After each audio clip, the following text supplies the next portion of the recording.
بسم اللہ الرحمن الرحیم۔ السلام علیکم۔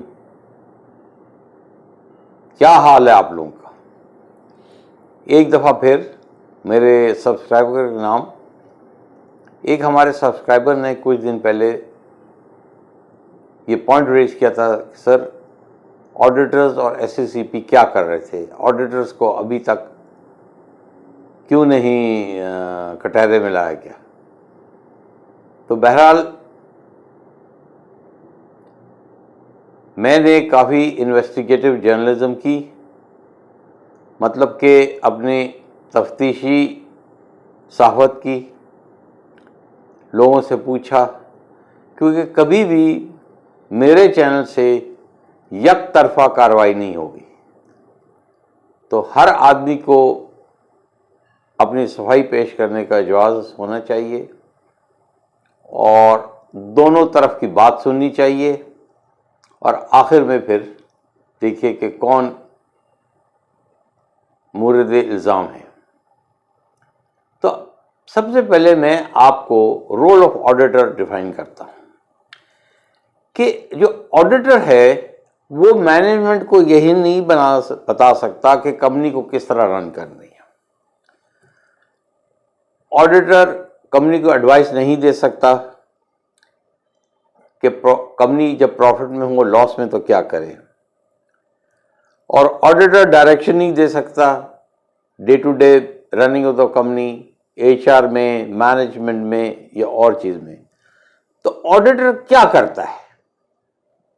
اب آیا آڈیٹر کا اسکوپ آف فنکشن کہ آڈیٹر جو ہے وہ جو ڈاکومنٹس اس کو پرووائڈ کی جائے اس کا پروفٹ اینڈ لاس کو دیکھے اور اس کو کہے کہ یہ فیئر اینڈ ساؤنڈ ریپرزنٹیشن ہے پورے اینول رپورٹ میں۔ آڈیٹر انویسٹیگیٹر نہیں ہوتا، آڈیٹر واچ مین نہیں ہوتا، آڈیٹر پولیس مین نہیں ہوتا۔ تو رول آف دا آڈیٹر جو ہے نا وہ کنفائن ہو جاتا ہے، صرف آڈیٹر مٹیریلٹی کی طرف جاتا ہے۔ تو آج جمعے کا دن تھا، 13 سپٹمبر ہے، بھادوں کی 19 تاریخ ہے، محرم کی 26 ہے اور 1443 ہجری ہے۔ تو ہم نے، میری ٹیم نے بہت زیادہ انویسٹیگیشن کی، کیونکہ بار بار مجھے کہہ رہے تھے کہ آڈیٹرز کے اوپر کچھ آپ کہیں۔ تو ان کے آڈیٹرز جو تھے وہ گرینٹ تھورنٹن اینڈ کمپنی تھے، اور یہ ان کے کافی پرانے آڈیٹرز تھے۔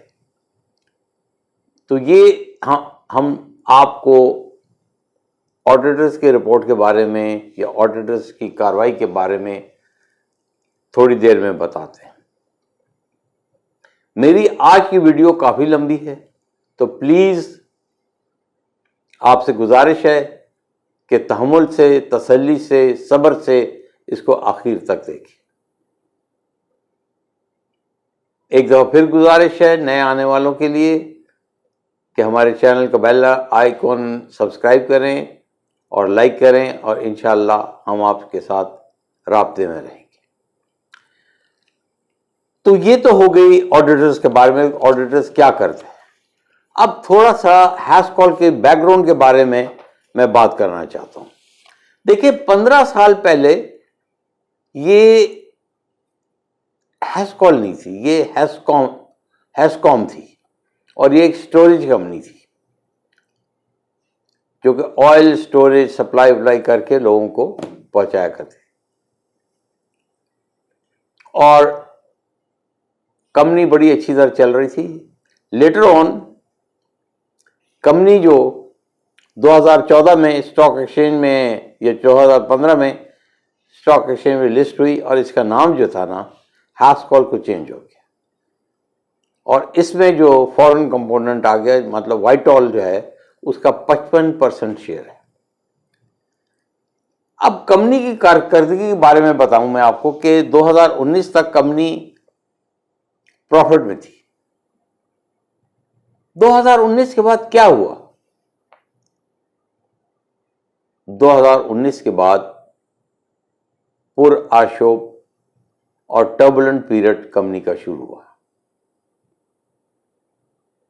یہ ٹربولنٹ پیریڈ کیوں شروع ہوا، کیا وجوہات تھی، کیا محرکات تھے، وہ میں آپ سے اب ڈسکس کرتا ہوں. سب سے پہلے جو کمپنی کو بہت زیادہ لاس ہوا وہ ایکسچینج لاس میں ہوا. ڈالر 105 سے جم کر کے 116-17 پہ آ گیا، وہاں ان کو پرابلم آیا. پھر ان کی جو مس کیلکولیشن تھی فارورڈ کنٹریکٹس میں. تو میں کہتا ہوں کہ اگر اس میں یہاں میں تھوڑا سا اس کو وضاحت کر دوں کہ فارورڈ کنٹریکٹ میں جو مس کیلکولیشن تھی، اس میں میلافائڈی یا انکمپیٹنسی کا عنصر ضرور شامل ہو سکتا ہے. بہرحال اس کے اوپر میں زیادہ اظہار رائے نہیں کروں گا کیونکہ ابھی اس کا فورینزک انویسٹیگیشن ہو رہا ہے. تیسری جو کمپنی کو بہت بڑا لاس پڑا کہ پرائسز آئل جو تھی نا، انہوں نے بک جہاں کی تھی ایک دم وہ مارکیٹ میں نیچے گر گئی، اور جب نیچے گر گئی اور انہوں نے ہائر پرائسز میں بک کی ہوئی تھی تو ان کو وہ ڈسکرپنسی آئی، تو ان کو وہاں بھی نقصان کرنا پڑا. تو یہ actually miss calculation on part of the management ہے. تو میں ذرا سا تھوڑا یہاں اپنی رائے دیتا ہوں. اس میں انکمپیٹنسی بھی ہو سکتی ہے، غیر تجربہ کاری بھی ہو سکتی ہے، اور کچھ مینپولیشن بھی ہو سکتی ہے. خیر یہ تو فورینزک انویسٹیگیشن اس کے بارے میں بہتر جواب دے سکتے ہیں.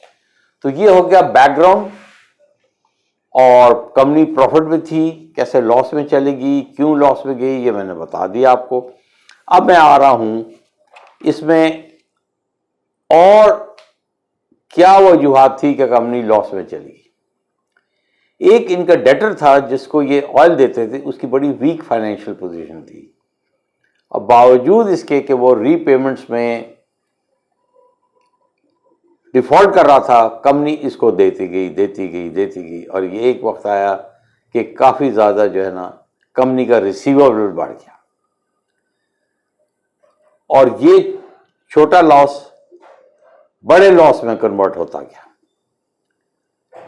2019 کے کوارٹر میں بہت تھوڑا لاس تھا، بٹ سیکنڈ کوارٹر میں یہ لاس بڑھا اور تھرڈ کوارٹر میں یہ بہت ہائی ہوا، اور فائنلی فورتھ کوارٹر میں لاس بہت اوپر چلا گیا.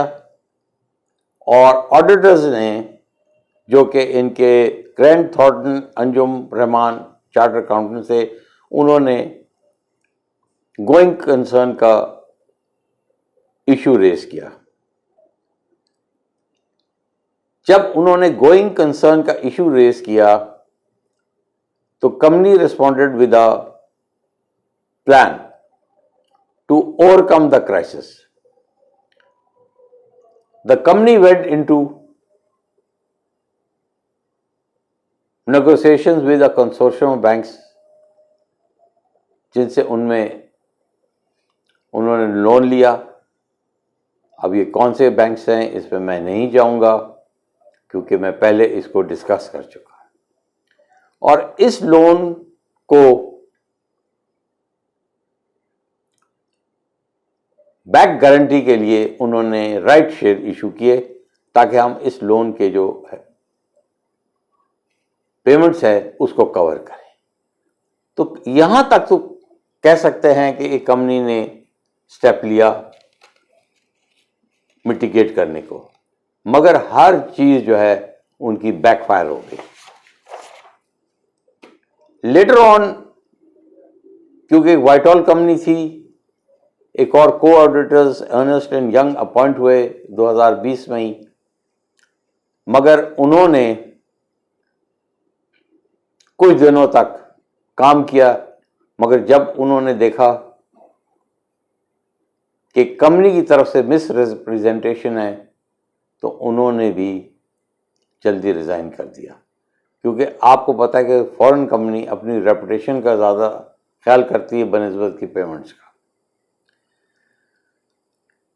اس کے بعد 2020 کا جو ہاف ایئرلی ریویو آیا تو ایک دفعہ پھر آڈیٹرز نے پیرا آف ایمفیسس ریز کیا، مگر یہاں آڈیٹرز کا کنفرنٹریشن آ گیا مینجمنٹ کے ساتھ، کیونکہ مینجمنٹ ان کو کبھی کچھ پکچر دے رہی تھی، کبھی کچھ پکچر دے رہی تھی، مطلب جو ڈاکومنٹس دے رہی تھی وہ صحیح نہیں دے رہی تھی.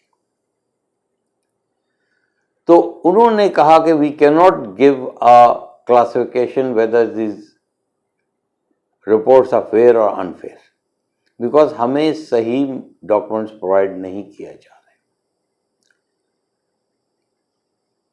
ان the meantime S C C P also intervene, کیونکہ اتنا میسو لاس ہو گیا تھا اور شیئر ہولڈرز کے پیسے ڈوب رہے تھے، تو ایس سی سی پی انٹروینڈ اور انہوں نے انویسٹیگیشن شروع کی، مگر کمپنی نے ہائی کورٹ یا سپریم کورٹ میں جا کے ایس سی سی پی کے خلاف اسٹے آرڈر لے لیا. میرے پچھلے پروگرام میں بھی میں نے بتایا تھا کہ ہاؤس کال نے یہ اسٹے آرڈر لفٹ کر لیا ہے. اب وہ ایس سی سی پی کو الاؤ کر رہے ہیں کہ ایس سی سی پی انویسٹیگیٹ کرے. اب جو بات قابل غور ہے کہ there is a severe conflict between the previous management and the present management, اور ان کی جو کنفلکٹ ہے وہ ڈاکومنٹیشن میں، کہ پچھلے 2 ڈائریکٹرز ابھی بھی موجود ہیں، انہوں نے 2 نئے ڈائریکٹرز لے لیے ہیں، اور اس سے کمپنی کی پروفیٹیبلٹی پہ کوئی فرق نہیں پڑے گا. اب کیا گیم پلان آتا ہے؟ یہ تو اب ایس سی سی پی کی انویسٹیگیشن ہو رہی ہے، فورینسک انویسٹیگیشن ہو رہی ہے، اس کے بعد پتہ لگے گا. مگر یہی ہے کہ there is a malicious, mendacious and fictitious attempt by the old management to hedge and botch and misrepresent the records.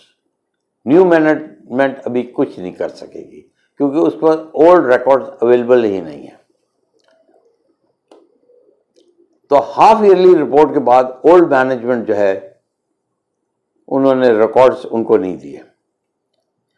اس وجہ سے اگست یا جون کے بعد جو آڈیٹرز ہیں، گرینٹ تھورن، انجم رحمان چارٹرڈ اکاؤنٹ، انہوں نے ریزائن کر دیا. اتنے میں یہ ساری چیزیں پریس میں آئیں، واویلا مچا کہ جی 70 ارب کا ڈیفالٹ ہو گیا ہے، لوگوں کے کان کھڑے ہو گئے، اور آڈٹ انکمپلیٹ ہے. تو جو پریزنٹ مینجمنٹ ہے وہ ایک نئے آڈیٹرز کی تلاش میں نکلی. بگ 5 جتنے بھی آڈیٹرز ہیں انہوں نے تو صاف انکار کر دیا کیونکہ ان کو اپنی ریپوٹیشن عزیز ہے.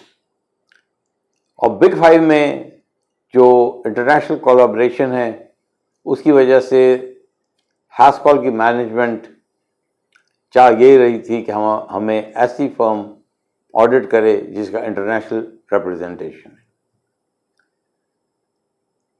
تو ایک تو یہ ہے کہ اچھی کوئی بھی فرم نہیں آئی. فائنلی انہوں نے 12 نمبر پہ جا کے ایک فرم ہے جس کا شاید میں نے بھی نام کبھی نہیں سنا، میرے کوئی 50 ایئرز ہو گئے ہیں اسٹاک ایکسچینج کی فائنینشیل انالیسس کرتے ہوئے. اس کا نام ہے M S Baker Tilly Mahmood Idrees Qamar and company.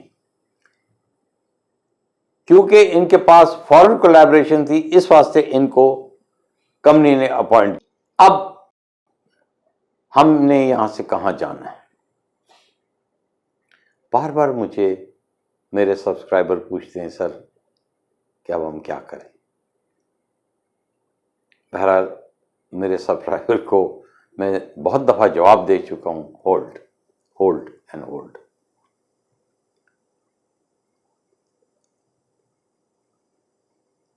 میں نے 2-3 دفعہ انتظامیہ سے بھی بات کی ہے، تو وہاں بھی مجھے یہی کہا گیا ہے کہ ہمارا آڈٹ ہو رہا ہے، آڈٹ کے بعد ہی ہم کچھ کہہ سکیں گے. آج جب میری انتظامیہ سے بات ہوئی تو وہ بڑے خوش آئند تھے کہ جی اکتوبر کے اینڈ تک نا آڈٹ کمپلیٹ ہو جائے گا. اور اس کے بعد اے جی ایم ہوگی، اور وہ بھی انہوں نے کہا کہ ورچوئل اے جی ایم ہوگی۔ تو اب as a small shareholder ہم نے کیا کرنا ہے؟ دیکھیے، ہمارے پاس ایز اے شیئر ہولڈر صرف 3 رائٹس ہیں۔ ایک right as a shareholder, سب سے پہلا رائٹ یہ ہے کہ ہم ڈیویڈنڈ یا جو بھی پے آؤٹس ہے اس کو ریسیو کر سکتے ہیں۔ دوسرا، ہم اے جی ایم اٹینڈ کر سکتے ہیں، اور تیسرا ہمارے پاس رائٹ آف ووٹ ہے۔ تو آپ پلیز اپنے اختیارات کو استعمال کریں، ایس سی سی بی کو خط لکھیں، اسٹیٹ بینک آف پاکستان کو لکھیں، ایسوسیشن آف چارٹرڈ اکاؤنٹنٹس کو لکھیں کہ یہ کیا ہو رہا ہے آپ کے ساتھ۔ پرابلم یہ ہوتا ہے کہ ہم اکیلے میں تو بہت آواز کرتے ہیں، مگر یکجا ہو کے آواز نہیں کرتے۔ تو اسٹیٹ بینک کو پلیز لکھیے، اور سب سے پہلے ویجیلنس اینڈ مانیٹرنگ ونگ ہے ایس سی سی بی کو، وہاں بھی لکھیں تاکہ یہ انویسٹیگیشن کہیں پہنچے اور شیئر ہولڈرز کا پیسہ جو ہے بازیاب ہو۔ اب میں اپنا انالیسس دیتا ہوں۔ میرا انالیسس یہ ہے کہ جو آڈیٹرز ہیں انہوں نے بہت کوشش کی مینجمنٹ کو بتانے کی کہ بھائی آپ فری اینڈ فیئر پریکٹسز کے صحیح ریپرزنٹیشن کریں، مگر مینجمنٹ نے صحیح ریپرزنٹیشن نہیں کی۔